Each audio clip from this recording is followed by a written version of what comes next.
నమస్కారం. Last week మనం Vaddipatla Gudipalli police station limits లో వద్దిపట్ల గ్రామం పలుగుతండకు సంబంధించి బాలాజీ నాయక్ అనే పర్సన్ ని మనం అరెస్ట్ చేసిన తర్వాత ఇతనికి సంబంధించిన ఇన్వెస్ట్మెంట్ ఫ్రాడ్, జనాలకి అధిక రేట్ల మీద వడ్డీ ఇస్తున్నామని చెప్పేసి జనాల దగ్గర నుంచి మనీ కలెక్ట్ చేసుకొని ఆ మనీ అంతా కూడా మళ్ళీ ఓన్లీ వడ్డీ కట్టడానికి వాడుకొని ఎక్కడ కూడా ఇన్వెస్ట్మెంట్లు చేయకుండా జనాల్ని మోసం చేసిన క్రమంలో మనము లాస్ట్ వీక్ 4 కేసులు కట్టడం జరిగింది. దాని తర్వాత అడిషనల్ ఎస్పీ గారి ఆధ్వర్యంలో ఏఎస్పీ దేవరకొండ ఇంకా 3 సిఐ మల్లెపల్లి, నాంపల్లి, డిండి సిఐ గారి వీళ్ళ టీమ్స్ తో చేసి ఈ నెట్వర్క్ ఇంకా ఎంతవరకు వెళ్తున్నది, ఎంతమంది బాధితులు ఉన్నారు, ఎంతమంది ఏజెంట్లు ఉన్నారు, ఇవన్నీ కూడా వర్కౌట్ చేయడం జరిగింది. ఆ రోజు మనము ప్రెస్ మీట్ పెట్టిన తర్వాత ఎఫ్ఐఆర్ కట్టిన తర్వాత ఆ రోజు నుంచి ఇప్పటి వరకు సుమారు 300 మంది బాధితులు మనకి పోలీస్ స్టేషన్ కి వచ్చి వాళ్ళ డాక్యుమెంట్స్ అన్ని కూడా మనకి సబ్మిట్ చేయడం జరిగింది. అయితే అదే క్రమంలో అదే ఊరికి చెందిన మధు అనే పర్సన్ ని, రామాబాద్ మధు అనే పర్సన్ ని మనము ఇవాళ పట్టుకొని రిమాండ్ చేయడం జరిగింది. ఇతను కూడా బాలాజీ నాయక్ ఏ విధంగా బిజినెస్ చేసినాడో అతని దగ్గర నేర్చుకొని అతని దగ్గర ఫస్ట్ ఏజెంట్ గా పనిచేసి తర్వాత నేనే సొంతంగా నడుపుతానని చెప్పేసి ఆయన దగ్గర నుంచి మళ్ళీ సపరేట్ అయిపోయి ఇతను కూడా బాలాజీ నాయక్ ఎంత మనీ చేసినాడో అంతవరకు ఇతను కూడా సేమ్ అంత అమౌంట్ జనాల నుంచి కలెక్ట్ చేయడం జరిగింది. అయితే ఇతనికి 3 బావలు, వీళ్ళు బినామీలుగా యాక్ట్ చేసుకుంటూ వీళ్ళ పేరు మీద ప్రాపర్టీస్ అవన్నీ కొనడం జరిగింది. ఇతను కొంతవరకు మనీ తీసుకొని రియల్ ఎస్టేట్ లో ఇన్వెస్ట్ చేయడము, లేకపోతే హైదరాబాద్ లో ఒక పబ్ అంటే ఒక బార్ అండ్ పబ్ మీద ఇన్వెస్ట్ చేసినాడు, 2 స్పా సెంటర్లు నడిపినాడు, అదే విధంగా ఒక సిమెంట్ ఫ్యాక్టరీ కొన్నాడు అని చెప్పేసి ప్రిలిమినరీగా మనకి ఇన్వెస్టిగేషన్ లో తెలుస్తున్నది. దానికి సంబంధించి మనం డాక్యుమెంట్స్ కూడా మనము సీజ్ చేయడం జరుగుతున్నది. అదే విధంగా కొన్ని రియల్ ఎస్టేట్ వెంచర్స్ కూడా చేసినాడు అని చెప్తున్నాడు. అది కూడా మనం డాక్యుమెంట్స్ అన్ని కూడా వెరిఫై చేయడం జరుగుతుంది. దీనికి సంబంధించి ఈ అబ్బాయి కూడా 10th ఫెయిల్ అయిన తర్వాత ఏదో ఒక కంపెనీలో డిస్ట్రిబ్యూటర్ గా పనిచేసి మళ్ళీ అక్కడ నుంచి బాలాజీ నాయక్ దగ్గర ఏజెంట్ గా పనిచేసి సొంతంగా ఈ విధంగా జనాల నుంచి డబ్బులు తీసుకొని మోసం చేయడం జరిగింది. సిమిలర్ మోడల్స్ ఆపరాండిలో సుమారు 10 నుంచి 20% అంటే ఇతను 15 నుంచి 18 రూపీస్ ప్రామిస్ చేసినారు చాలా మంది. అయితే లాస్ట్ 6 months నుంచి ఎవరు ఇన్వెస్ట్మెంట్ చేయకపోయేసరికి ఆ ఇంట్రెస్ట్ కట్టలేక ఇప్పుడు చాలా వరకు అబ్స్కాండింగ్ ఉండేది, అతను మనం పట్టుకున్నాము.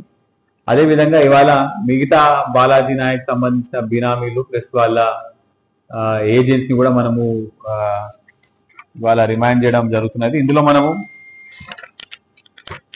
ఇప్పుడు మధుతో పాటు మధు వాళ్ళ బావలు భరత్, బాబు అండ్ రమేష్ వీళ్ళని కూడా రిమైండ్ చేస్తున్నాము. అదే మళ్ళీ బాలాజీ నాయక్ కేసు సంబంధించి రమావత్ రవీందర్, జవహర్ లాల్ వాళ్ళ ఫాదర్, నరేష్, రామ్ ప్రసాద్ అండ్ గణేష్ వీళ్ళందరినీ కూడా మనము రిమాండ్ చేస్తున్నాము. అయితే మా తరపు నుంచి పోలీస్ డిపార్ట్మెంట్ తరపు నుంచి ప్రత్యేక బృందాలు పెట్టి మనం ఇన్వెస్టిగేట్ చేస్తున్నాం. అయినా కూడా కొన్ని సూచనలు ఒకసారి మళ్ళీ జనాలకి చెప్పాలనుకుంటున్నాము.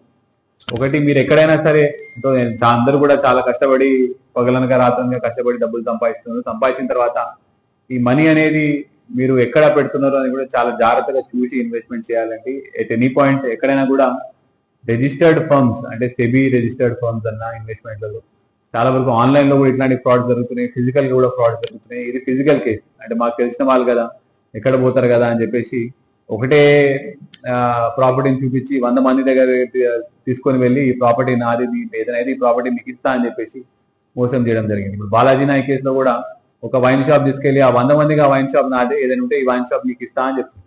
కానీ ఆ వైన్ షాప్ వాల్యూ ఎంత ఉంటుందో తెలియదు, కానీ 100 మంది దగ్గర మాత్రం చాలా వరకు మనీ అనేది కలెక్ట్ చేయడం జరిగింది.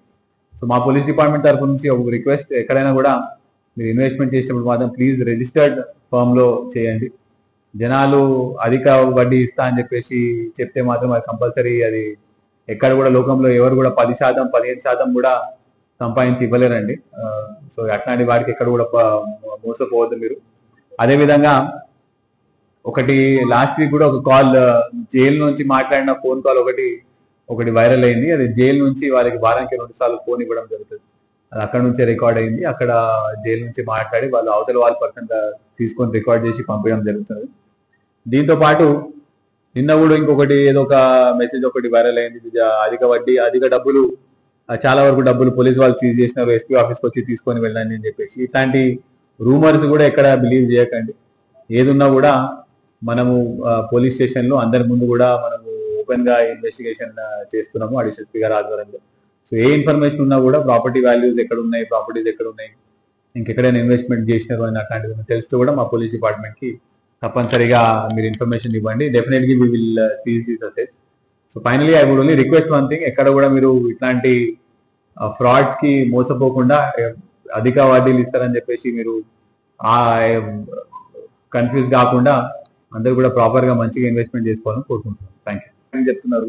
సో అవన్నీ కూడా మన తదుపరి ఇన్వెస్టిగేషన్ లో ఎక్కడ పోయినాయి అని చెప్పేసి మన ఇన్వెస్టిగేషన్ చేసిన తర్వాత తెలుస్తుంది. యాజ్ పర్ హిస్ కన్ఫెషన్ మన డీటెయిల్స్ చెప్పడం జరుగుతుంది.